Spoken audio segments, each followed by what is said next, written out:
लेकिन हमारी गिनती इसलिए नहीं हो पा रही है क्योंकि यहाँ 3-4 जातियों का जो टाइटल है वो हमसे मिला हुआ है। हमारे लिए कोई पार्टी सोच क्यों नहीं रही है, तो इसको लेकर बैठक था। उन्होंने कहा कि हम अपनी आवाज़ बुलंद करें। आने वाले दिनों में कुर्नी में कोई भी राज करेगा तो हमारे वोट पे राज करेगा। कोई बड़ा नेता एक दिन में गठबंधन करता है, एक दिन में गठबंधन तोड़ता है, तो जनता से पूछ के तो करता नहीं। चाहे मुख्यमंत्री ही वोट मांगेंगे तो किससे अपील करेंगे? नालंदा में तो चुनाव हो नहीं रहा है, चुनाव कुर्नी में है, तो कुरहनी की ही बात होगी। जो कुरहनी का बात करेगा वही ना कुरहनी के लोग उनको वोट देंगे। अगर समाज की भलाई अगर नोटा दबाने में भी हो तो हम 100 नहीं अगर 50% भी नोटा दबा देंगे। हमारा जहाँ बूथ है, हमारा जहाँ गांव है, हम साबित कर देंगे कि हम अपने नेता के फैसले के पीछे हैं, तो हमारी भूमिका सुनिश्चित हो जाएगी। उनकी जो लिविंग स्टाइल है, उनकी जो राजनीति रही है, पृष्ठभूमि रही है, वो बहुत मतलब शुरू में संघर्ष के दिनों में वो राजनीति किए, लेकिन बाद के दिनों में पटना स्टाइल राजनीति शुरू कर दिए, जो मतलब क्रीम पॉलिटिक्स करते हैं, जो नामचीन लोगों तक जाना, बैठना उठना, उन तक सीमित रहना। जनता से बहुत लगाव उनका नहीं रहा है।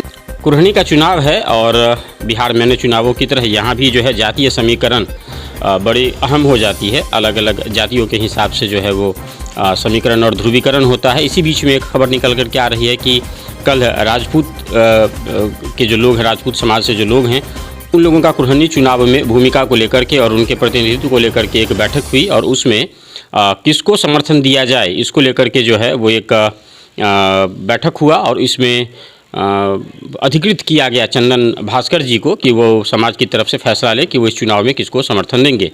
हमारे साथ चंदन भास्कर जी स्वयं हैं। और चंदन भास्कर जी, कल की बैठक का अहम एजेंडा क्या था?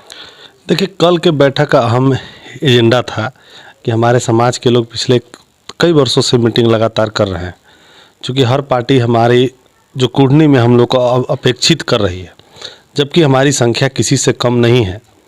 आपको मैं एक चीज़ बता देता हूँ, किसी को दुर्गरज नहीं होना चाहिए कहने में कि हमारी संख्या 28 से 30 हज़ार है और लगभग 42 गाँव में हम हैं, रजिस्टर्ड गाँव में। लेकिन हमारी गिनती इसलिए नहीं हो पा रही है क्योंकि यहाँ 3-4 जातियों का जो टाइटल है वो हमसे मिला हुआ है। एक भूमियार समाज के लोग हैं, कुर्मी समाज के लोग हैं, कुशवाहा समाज के लोग हैं और राजपूत समाज के लोग हैं। ये सारे लोग यहाँ सिंह बोलते हैं। तो ये कन्फ्यूज़न है यहाँ कि किस जाति की संख्या कितनी है। बिहार और उत्तर प्रदेश में खास करके, देश के लेवल पे ही बात कीजिएगा, जाति सच्चाई है, उसे इनकार नहीं किया जा सकता है। सत्ता में भागीदारी जातियों के आधारित किया जाता है, चाहे लोग मंच से बोले ना बोले, लेकिन बात यही होती है कमोबेश। तो वही हमारे समाज के लोगों का, बुजुर्गों, युवाओं का कहना था कि हमारे लिए कोई पार्टी सोच क्यों नहीं रही है, तो इसको लेकर बैठक था। उन्होंने कहा कि हम अपनी आवाज़ बुलंद करें कि हमारी संख्या है और आने वाले दिनों में कुर्नी में कोई भी राज करेगा तो हमारे वोट पे राज करेगा। आप इसको हर पार्टियों में मैसेज दे दीजिए कि भाई हम किसी के गुलाम नहीं हैं और हम किसी के रजिस्टर्ड वोटर नहीं हैं, हम फैसला लेने के लिए स्वतंत्र हैं। तो कल उसी को लेकर एक बैठक था कि आप निर्णय लीजिए कि हमको क्या करना चाहिए और किस पार्टी को समर्थन करना चाहिए, जो हमारे समाज में जो उपेक्षा है इस बात को लेकर वो ख़त्म हो और हमारी एक भूमिका हो। राजनीति में भूमिका होती है, तो कुरहनी और बिहार और मुजफ्फरपुर के राजनीति में हमारी क्या भूमिका होनी चाहिए, इसको लेकर सबसे बड़ी सवाल थी, संशय है उन लोग के अंदर। इसको लेकर उन्होंने अधिकृत किया है कि आप समाज के युवा हैं, आप राजनीति करते हैं, तो आप ही डिसीजन लीजिए, आपका डिसीजन सर्वमान्य होगा। और हम लोग कल जब डिसीजन हमारा पीसी है, तो कल के बाद सारे समाज के लोग, हम लोग जिसको भी मतलब सर्वसम्मति से चुन लेंगे, उसके कल के बाद हम लोग उसके लिए कैंपेन करेंगे और उसको जिताएंगे। और फिर उसके बाद जिस नेता के पीछे हम समर्थन देंगे, उस नेता को हमारे समाज की भागीदारी, सब लोग विधायक नहीं बन सकता है, सब लोग सांसद नहीं बन सकता है, लेकिन एक समाज की भूमिका की चर्चा हो कि हम हैं, इसको लेकर हरदम नेताओं के दिमाग में रहनी चाहिए कि वो लोग जिंदा कौम है और वो अपनी बात को मजबूती से रख रहा है, ताकि अलग अलग जगहों पर भी उनकी भूमिका सुनिश्चित किया जाए। इसी को लेकर बैठक था कल का हमारा। आपके समाज से दिनेश सिंह हैं और शहर में जदयू ने उनको यथोचित सम्मान दिया हुआ है, लगातार वो पद पे बने हुए हैं और जीत करके भी आते हैं।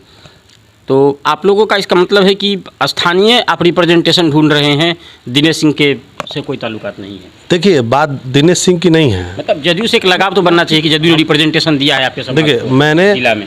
हम दिनेश सिंह की चर्चा नहीं करना चाहते हैं, क्योंकि वो जनता से जुड़े हुए पद पे नहीं है, वो एमएलसी है, और जो मुखिया और जो जिला परिषद वार्ड मेंबर जीत के जाते हैं वही चुनते हैं, तो उनका लिमिटेड लोगों तक बैठना उठना है। हमारी भूमिका जन सरकार से है, तो जन सरकार से जुड़ा हुआ बिहार एक राज्य है जिसमें मुजफ्फरपुर जिला है, और मेरे हिस्से में कुढ़नी प्रखंड मिला है। तो कुढ़नी की हम बात करेंगे, जिला किसके हवाले है, देश किसके हवाले है, उसकी हमें चिंता नहीं है, क्योंकि यहाँ थाना प्रभारी कौन है, हमारी केस यहीं लिखाएगी। अगर मेरा भाई कहीं का एसपी है हिमाचल का, तो मैं केस लिखवाने हिमाचल नहीं जाऊँगा ना, तो मेरी समस्या यहाँ की है, तो मैं यहाँ की ही बात करूँगा। अब जनरल सी बात कहिए कि कोई राजनीति जिला में करता है तो उसकी अपनी भूमिका है, हम राजनीति भूमिका, आज कुढ़नी में चुनाव हो रहा है, तो क्या दिनेश सिंह जी को यह अधिकार है कि कुढ़नी में आके एक वोट गिरा देंगे? आप मुझे बताइए ज़रा, नहीं ना है। तो ये कुढ़नी के लोग को फैसला करना है कि हम सुरक्षित कहाँ हैं। दिनेश सिंह जहाँ सुरक्षित है वहाँ है, उनकी भूमिका पर कहाँ कोई प्रश्न चिन्ह उठा रहा है। अब कोई बड़ा नेता एक दिन में गठबंधन करता है, एक दिन में गठबंधन तोड़ता है, तो जनता से पूछ के तो करता नहीं है।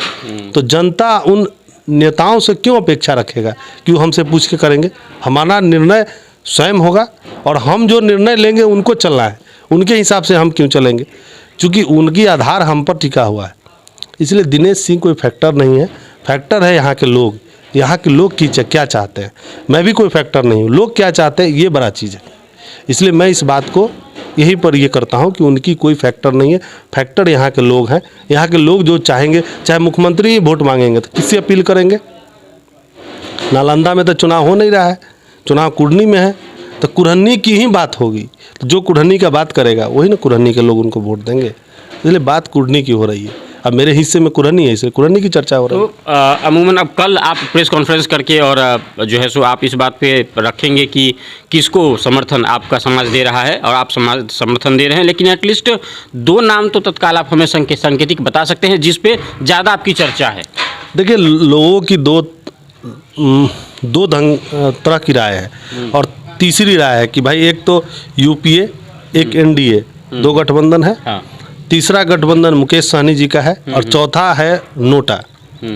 तो समाज ने मुझे ये कहा कि आप जिस तरह से भी हो, अगर समाज की भलाई अगर नोटा दबाने में भी हो, तो हम 100 नहीं अगर 50% भी नोटा दबा देंगे। हमारा जहाँ बूथ है, हमारा जहाँ गांव है, हम साबित कर देंगे कि हम अपने नेता के फैसले के पीछे हैं, तो हमारी भूमिका सुनिश्चित हो जाएगी। इसलिए नेताओं ने, सारे लोगों ने, अभिभावकों ने यही कहा कि आप डिसीजन लीजिए, क्योंकि कल फिर आप ही के पीछे हम अधिकार की मांग करेंगे। क्योंकि आप एक बार डिसीजन ले लेंगे तो फिर समाज की जो भी अपेक्षित होगी, अपेक्षित लोग हैं, या जो काम होगा या कोई मुद्दा आएगा, तो आप ही के पीछे हम लोग आएंगे। इसलिए आप सोचिए, कोई 4 विकल्प आपने बताया, उसमें से कोई 2 विकल्प जिस पे देखिए जीतने हार, देखिए वोट का परसेंटेज, वोट की जीत हार की तो आप सब लोग जानते हैं कि वोट 2 ही तरफ होता है, हार या जीत। तीसरा कोई विकल्प ही नहीं होता है, ठीक है ना। एक कॉमन नाउन होता है, तो कॉमन की कहीं चर्चा नहीं होती है। अच्छा, एक व्यक्तिगत बात है कि आप जदयू के पदाधिकारी भी हैं, तो कहीं आपका फैसला अपने समाज का जदयू के पक्ष में होने के चांसेस ज़्यादा हैं? आपको ये मालूम होना चाहिए, लोगों को लगेगा अगर आप जदयू के फैसले में लेंगे तो समाज के लोगों को ऐसा ना लगे कि आप बायस्ड ले रहे हैं। देखिए, आपको हम बता रहे हैं, जदयू में हम 12 साल से हैं, सारे लोग जानते हैं। और पिछले 6 तारीख को जब मीटिंग किए थे, और जब पार्टी बहुत तरह की बात हुई, बाद में कैंडिडेट मनोज कुशवाहा जी को बनाया, तो हमने पार्टी के सभी जिम्मेवारियों से इस्तीफा दे दिया था। बाद में पार्टी के सारे मुख्य लोग हमसे मिले, बात किए, तो हमने यही कहा कि समाज की भूमिका जब तक सुनिश्चित नहीं होगी तब तक हम किसी नतीजे पे नहीं जाएंगे। जदयू के जितने सुप्रीमो हैं, कोई ऐसा सुप्रीमो नहीं है जो हमसे बात नहीं किए और जिनसे हमारी सामने फेस टू फेस मुलाकात नहीं हुई। लेकिन हमने समाज के भावना से अवगत करा दिया कि हमारी भूमिका जब तक सुनिश्चित नहीं होगी तब तक हम इस पर निर्णय पर नहीं जाएंगे। हम जदयू में जरूर रहे हैं एज ए मेंबर के तौर पे है, लेकिन पहले समाज है, उसके बाद एक पार्टी है। क्योंकि जो हम हैं अस्तित्व में, वो समाज के कारण है। तो समाज ही जब मेरे पीछे नहीं रहेगा तो हम राजनीति किन के लिए करेंगे? तो मेरे लिए प्रथम समाज है, उसके बाद जदयू, उसके बाद भाजपा है, वीआईपी है, चिराग पासवान जी है। मेरे लिए सारे विकल्प खुले हुए हैं, पूरी जिंदगी पड़ी हुई है। लेकिन लोग जब रहेंगे आपके साथ तभी आप राजनीति में एस्टेब्लिश कर पाइएगा। बहुत ज़्यादा कूद फान के कुछ होना जाना नहीं। आप इसमें निकले हैं कैंपेन में, आपकी नज़र भी होगी, चूँकि आप स्थानीय भी हैं। मनोज कुशवाहा के पक्ष में कितना लहर बनता दिखाई दे रहा है आपको? देखिए, वो पूर्व में भी मंत्री और विधायक रहे हैं, तो स्वाभाविक एंटी इनकम्बेंसी के कारण ही हारे। और आज पार्टी मतलब एक जदयू के तौर पे नहीं, एक सामाजिक कार्यकर्ता के तौर पे हम कह रहे हैं, उनके जगह पर कुढ़न्नी का कोई भी बेटा आता, कोई भी कुढ़न्नी का कोई इंडिविजुअल कोई भी आता, तो आज जदयू और महागठबंधन को इतनी जद्दोजहद नहीं करनी पड़ती। मैं एकदम खुले आपके चैनल से कह रहा हूँ। लेकिन आज जो भी सबको मेहनत करना पड़ रहा है, पार्टी को या उनको भी, तो उसके कारण वो स्वयं है, पार्टी नहीं है। क्योंकि उस गठबंधन का जो आधार वोट है, वो बूथ पर जाके अगर वोट गिरा देगा तो बहुत लंबे अंतराल से चुनाव जीत जाएंगे। लेकिन उनकी जो लिविंग स्टाइल है, उनकी जो राजनीति रही है, पृष्ठभूमि रही है, वो बहुत मतलब शुरू में संघर्ष के दिनों में वो राजनीति किए, लेकिन बाद के दिनों में पटना स्टाइल राजनीति शुरू कर दिए, जो मतलब क्रीम पॉलिटिक्स करते हैं, जो नामचीन लोगों तक जाना, बैठना उठना, उन तक सीमित रहना, जनता से बहुत लगाव उनका नहीं रहा है। इसलिए ये विरोध, जितना विरोधाभास हो रहा है। नहीं तो मैं आपको फिर कह रहा हूँ कि उनके जगह पर कोई भी प्रत्याशी आता तो उसको घूमना भी नहीं पड़ता और लंबे अंतराल से जीत जाता। तो इसमें अगर वो भविष्य में सुधार करेंगे, क्योंकि नेताओं का कोई उम्र नहीं होता है, फिर 3 साल बाद चुनाव है, कोई जीते कोई हारे, तो जनता परसेप्शन फैसला करती है।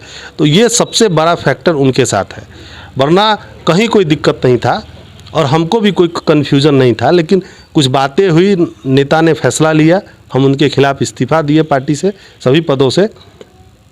लेकिन बावजूद पार्टी का निर्णय आया था, हमको बोला गया, हमने देखिए हम अकेले नहीं हैं, समाज का निर्णय जो आएगा, समाज ने जो मुझे हम पर जिम्मेदारी दी है, तो हम समाज में फिर जाके बोलेंगे कि हमको ये बात कहा गया है, चाहे भाजपा की तरफ से हो, जदयू की तरफ से हो, वीआईपी की तरफ। तो जब तक कमिटमेंट नहीं होगा और समाज में मैसेज नहीं जाएगा कि हमारा नेता फैसला हमारे हक को देख कर लिया, तब तक हम फैसला किसी के पक्ष में या विपक्ष में ले नहीं सकते। तो कल जो है प्रेस कॉन्फ्रेंस, उसमें आप खुलासा करेंगे।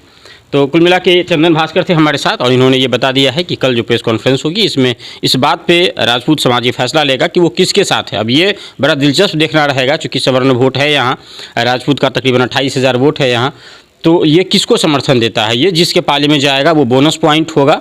अगर ये जदयू से अलग होता है तो जदयू की टेंशन ऑलरेडी बढ़ी हुई है, वो और थोड़ा सा दिक्कत हो सकता है। तो ये किसको बोनस पॉइंट के तौर पे मिलता है और किसको झटका देता है, ये देखना बड़ा अहम रहेगा। आप मुजफ्फरपुर नाउ देख रहे थे, धन्यवाद।